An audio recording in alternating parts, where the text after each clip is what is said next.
Like thousands of others, motorcycling for me started with the Bajaj Pulsar.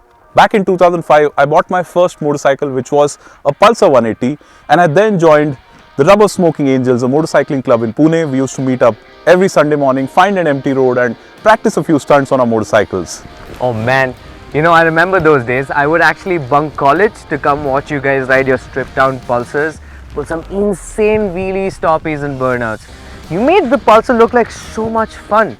In fact, I actually went on to buy my first Pulsar 220 because of it. Yeah, I agree. Like I said, the Pulsars actually introduced Indian motorcyclists, bikers, enthusiasts, everybody to affordable performance motorcycling. And it's been 20 years of the Bajaj Pulsar. And now, exactly 2 decades later, we have the first of all new Pulsars, the 250s, which is the F250 and the N250.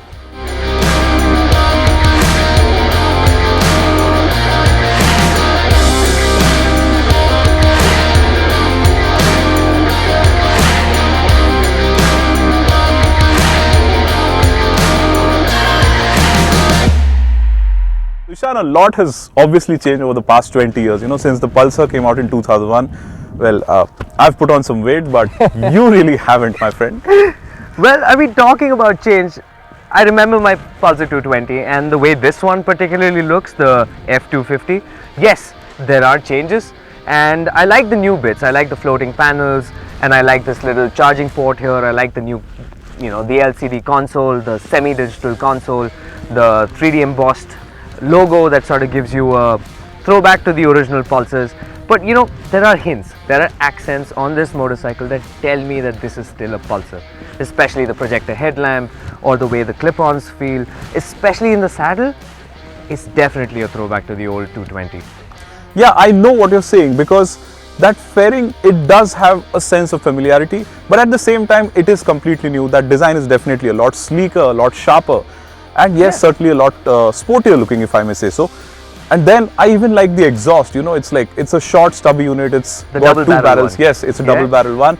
The tail lights again, they somewhat remind us of the Dominar's unit, because now Bajaj has always made it sort of a design trait to have the split tail lights on every motorcycle. Yeah. So that similarity is there, but again there's lots of new elements, the shape and the way the finish is done. It looks very different, it looks new, and it looks certainly interesting. But isn't that part of Bajaj's evolution strategy?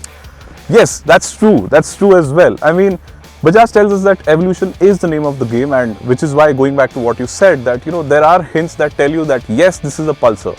And then of course moving to the N250, I think that applies even more, because it's got that proper street fighter stance. It's got the tank extensions that somewhat remind me of the NS200, but they're completely new. They are sharper looking, they are edgier, and of course you've got the wolf-eyed face with the little LED DRL strips on top. Those actually look a bit like eyebrows, and there's a frosted finish. Then there's the panels that we spoke about, the floating panels. And overall, I think I personally like the N250, because somewhere, being a stunter, it's the naked motorcycles that really attract me. Nah man, nah. See, I've always liked faired motorcycles, and the appealing part of the 220 was the fact that it had a half fairing on it. So if I had to pick, this would be my choice. Fair enough. Fair enough, I mean. Oh, yeah. A little pun. Yes. Nice. And then there's the new engine, 250cc, oil cooled and not liquid cooled like the NS200, twin spark plug and not triple spark plug like the NS200, of course 4-valve head and all of that, but completely new motor. And it really seems to embody the character that we've always liked the Pulsars for. You've got that strong bottom end, strong mid-range grunt, but at the top it does sort of remind me somewhere of the NS200. It's nice to see that there's some of the character of the NS200 that's come in. What? Yes. No! Abhay, look, I've owned the 220 for 5 years, alright? I went canyon carving, I went touring and some mild stunting. I can tell you this with a surety, this motor feels like a gruntier 220 motor. Nothing like the NS. Yeah, I mean, I'm not saying it's peaky like the NS200 was, but along with that strong mid-range and bottom end, it's also got a strong top end, which is what I was talking about. So somewhere, now these bikes here seem to embody everything that we've liked the Pulsars for over the last 20 years. See, for what it's worth, Abhay, the powertrain on this motorcycle feels like a proper Pulsar. I do agree. I mean, it's got the essence of a Pulsar. It feels like a Pulsar. And then of course, the day of the launch, there were people talking about how this only gets a 5-speed and not a 6-speed. The world has moved on and all of that. But I beg to differ. I disagree. I don't think this really needs a 6-speed at the moment. I mean, for what it's worth, like you said, it does feel like a Pulsar, and similarly with the gear ratios, they seem well spaced out. At the track, I managed to hit over 130 kmph. 138. Yes, I know you're skinny, Ishan. It's okay. Don't rub it in. But yeah, I mean, yes, coming back to the bikes, of course. Yes, this is like pretty good for what we were expecting from an all-new Pulsar. Yeah, I'd give it that. Of course, there is the refinement, there is the performance. So yeah, it lives up to the tag of being that sort of street fighter, naked or half-fed. This does feel like a Pulsar when you ride it in terms of the powertrain. Did you have fun? Yes, I did, of course. There were some crazy wheelies and yeah, so that's what there's always a wheelie, Abhay. Of course, and the best part? So this N250 here is coincidentally the exact same shade of red as my 180. Yes, I remember that. Yes. Yeah, man. Do you think the color is still the same though? Yes, I think it's, well, almost there. It just looked the same. And one more thing that we forgot to talk about, Ishan, is this instrument cluster. It's part digital. But the best part here is that you've got a large centrally mounted tachometer. Yeah. Looks so good, looks old school, and it really sort of feels nice from the saddle when you're riding the bike. Definitely. The needle going all the way up to the red line, that's so iconically Pulsar. Yeah, and I somewhere think this definitely feels better than having all those digital tachometers that you see on most bikes today. Yeah.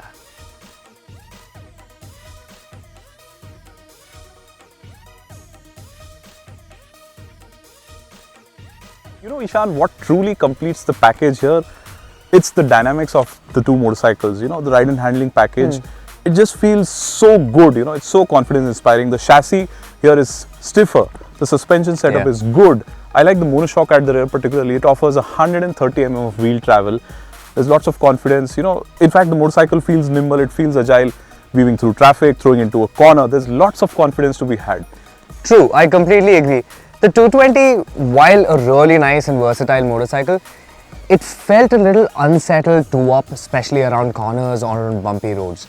With a monoshock at the rear and this entire new riding ergonomics where you really sit inside the motorcycle, where you feel connected with the tank, I think it's a welcome change, to be honest. Yes, and like you said, welcome change, but more importantly, the bigger change and overall impressiveness here is the fact that these motorcycles feel a lot more modern when you're riding them, when you're putting them through their paces, when you're like really gunning them. So be it in a straight line, be it, well, at the track as we saw at the test track, it's been a lot of fun and very confidence inspiring. Of course, lots of updates as well. The brakes, for instance, you've got a bigger 300 mm disc brake in front. Single channel ABS though, but for a change, I'm actually glad that the Pulsar gets a single channel ABS. It just lets you lock the rear wheel and slide around. Just have that fun, no? The sideways fun. Yeah, man. That is true. The tires are quite nice, MRF Nilo grips. You've got a 100 section up front and 130 mm at the rear. So the sizes haven't really changed, haven't really gone up to say a 140, 150 at the rear. And Bajaj tells us that, that was done purposely with intent to ensure that the bike does not lose its agility, and that's something that I really like. I'm impressed about this. And fuel efficiency. Of course.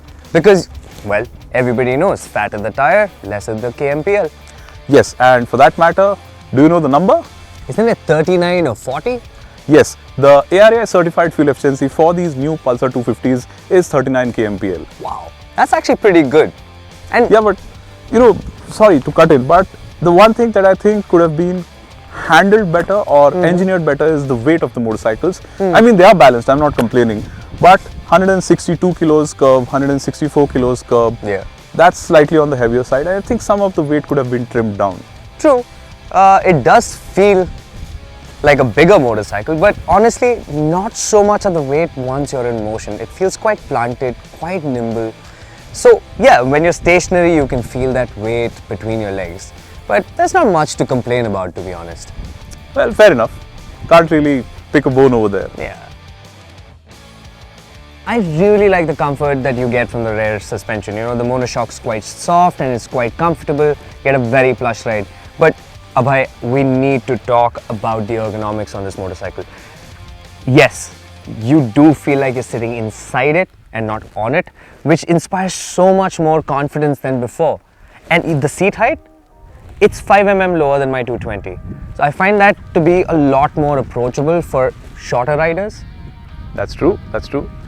And of course, even the two-piece handlebars. Oh yes, of course. This completes the entire rider triangle for me. This is what I feel a Pulsar felt like, especially the 220. True. Well, for the matter, I like the seating position and the handlebar on the N250 as well, but I'm not so sure about the handlebar itself, its design, you know. Yeah. But how does it handle though? Well, I do like what it feels like. Like I said, the naked. Now, the Pulsar is always sort of, in my head, it's a naked motorcycle, a street fighter, and this one sort of really lives up to the expectations that I had. Somebody who's owned a Pulsar for a good 15 years and then sort of tested everything else there is as a journalist. But yeah, coming back to a Pulsar, you always come with that sort of, you know, fixed sort of a set of expectations. And to me, this is what the Pulsar should have always been, and this one really does live up to my expectations. Well, let's hear now. So Ishan, I think we've really spoken a lot about these two new Pulsars, but yeah, the main thing, the biggest highlight of course is the pricing. 1.38 lakhs ex-showroom for this one, 1.40 lakhs, just 2,000 rupees more for the Fed one. Well, I'm not even going to ask you which one would you like to take, because you are the 220 guy, you're already sitting on it. 2,000 rupees, I got so much more motorcycle than you. Maybe, but I think I'm sitting on the N250 because this is what I like more. Me being the stunter, somebody who likes to get that front wheel up. This is definitely very interesting. And somewhere I think these two motorcycles sort of take the game forward that the Pulsars have always stood for, which is affordable performance motorcycling. And that's because at their prices, these two bikes here are still a lot more affordable than several other 250s in the market. Agreed. And they still stand for what we've always liked the Pulsar for.